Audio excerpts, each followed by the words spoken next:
Penyakit sosial yang boleh dikatakan saat ini sudah merebak, ya, lebih parah justru dari penyakit virus corona zaman sekarang ini.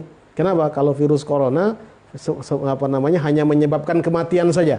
Ya, apa akibat dari virus corona yang paling parah, bah? Kematian, selesai. Habis mati selesai. Ya.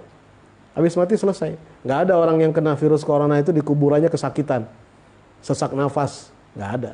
Ya, dengan dia mati sudah selesai penderitaannya dengan penyakit corona.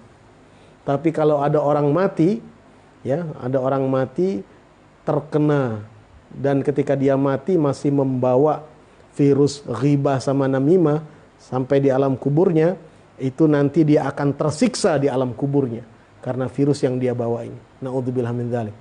Assalamualaikum. Jangan lupa subscribe, like, comment, and share. Sekali lagi ya. Jangan lupa subscribe, like, comment, and share. Jangan sampai puasa kita ini gagal, ya, karena apa? Karena kita tidak menghindari 5 perkara ini. Khamsun yufattirna shaim. Ada 5 hal yang bisa menggugurkan, membatalkan orang yang berpuasa. Ya. Maksudnya membatalkan puasa bagaimana? Apakah puasanya tidak sah, dia harus wajib qadha? Oh tidak. Puasanya secara hukum sah selama dia tidak makan, tidak minum, tidak melakukan hubungan suami istri, tidak memasukkan benda-benda asing ke rongga-rongga tubuhnya. Selama itu dia tidak lakukan, puasanya tetap sah, tidak wajib qadha dia. Tetapi yang dimaksud di sini ada 5 hal yudhibna ajrah, yang bisa menghilangkan apa? Ajrahu, pahalanya orang yang berpuasa itu. Apa itu? Al-kadhibu. Al-kadhib, ya, bicara dusta yang tidak sesuai dengan realita, ya.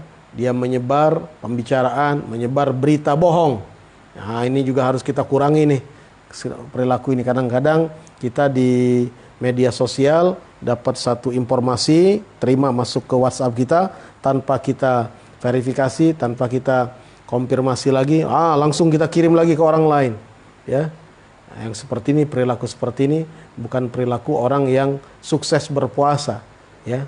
Orang yang baik itu ketika dia lihat kabar baik, dia timbang ini sesuai secara logika, benar atau tidak, ya, sudah valid beritanya atau belum, baru dia kemudian sampaikan. Itu pun kalau memang ada kebajikannya menyampaikan. Kalau tidak ada kebajikannya, untuk apa? Ya, hanya sekedar untuk gagah-gagahan. Oh, saya orang yang pertama kali meng-share berita ini, berita itu. Oh, jangan, tidak perlu, ya. Apalagi kalau muatannya kebohongan. Ini harus kita hindari. Kemudian juga al-ghibah, ya. Begitu juga ghibah. Ghibah juga harus kita hindari. Apa itu ghibah? Ghibah itu dzikruka akhakal muslim bima yakrah, ya. Engkau menyebutkan tentang saudaramu muslim yang ia tidak sukai, ya, yang ia tidak sukai. Ini termasuk ghibah. Ini yang wajib kita hindari. Jadi kita menyebutkan tentang saudara kita sesama muslim, ya, di mana ada hal-hal yang tidak baik tentang dia, kemudian kita ceritakan kepada orang lain. Oh, yang semacam ini jatuhlah kita kepada perbuatan ghibah, dan ini termasuk dosa yang dikhawatirkan akan menyebabkan hati kita menjadi semakin busuk, ya. Na'udzubillah min dzalik. Karena dalam Al-Qur'an Allah Subhanahu wa taala menjelaskan tentang perilaku ghibah ini tidak ubahnya sama seperti orang yang mengkonsumsi daging mentah dari saudaranya sendiri, ya. Ayuhibbu ahadukum ayyakula lahma akhihi maitan fakarihtumu. Apakah engkau suka mengkonsumsi daging saudaramu sendiri yang mana dagingnya itu daging bangkai, ya? Tentu kalian tidak akan suka. Fakarihtumu. Ya, orang yang ghibah sama seperti itu, menggunjing orang lain sama seperti itu, ya. Nah, ini kita di bulan suci Ramadan harus kita hindari. Kemudian wan namimah. An-namimah. Apa artinya namimah? Namimah itu artinya naklul kalam li ajlil fitnah. Mindahkan omongan dari si A kepada si B, tujuannya untuk ngadu domba antara A dan B ini. Dengar dari A, bicarakan B. Oh, dia sampaikan kepada si B. Akhirnya A sama B jadi berantem, jadi ribut. Artinya dia tidak mampu menahan lidahnya untuk menyampaikan berita apapun yang dia dengar. Ini satu keburukan yang tidak pantas dilakukan, oleh seorang mukmin, apalagi oleh orang yang berpuasa. Kalau kita berbicara dengan seseorang, orang tersebut membicarakan aib orang lain, maka yang harus kita lakukan, kita harus stop pembicaraan itu. Kalau kita mampu. Kalau kita tidak mampu, kita diam, jangan kita respon. Ya, kalau kita tidak mampu keluar dari majelis itu, setidak-tidaknya pembicaraan aib tadi cukup berhenti sampai di diri kita saja. Tidak kemudian kita sampaikan kepada orang yang termaksud atau kita sebarkan kepada yang lain. Ya, ini adalah penyakit penyakit sosial yang boleh dikatakan saat ini sudah merebak. Ya, lebih parah justru dari penyakit virus corona zaman sekarang ini. Kenapa? Kalau virus corona hanya menyebabkan kematian saja. Apa akibat dari virus corona yang paling parah, kematian, selesai. Habis mati selesai. Ya. Habis mati selesai. Nggak ada orang yang kena virus corona itu di kuburannya kesakitan, sesak nafas, nggak ada. Ya, dengan dia mati sudah selesai penderitaannya dengan penyakit corona. Tapi kalau ada orang mati, ya, ada orang mati terkena dan ketika dia mati masih membawa virus ghibah sama namimah sampai di alam kuburnya, itu nanti dia akan tersiksa di alam kuburnya karena virus yang dia bawa ini. Na'udzubillah min dzalik.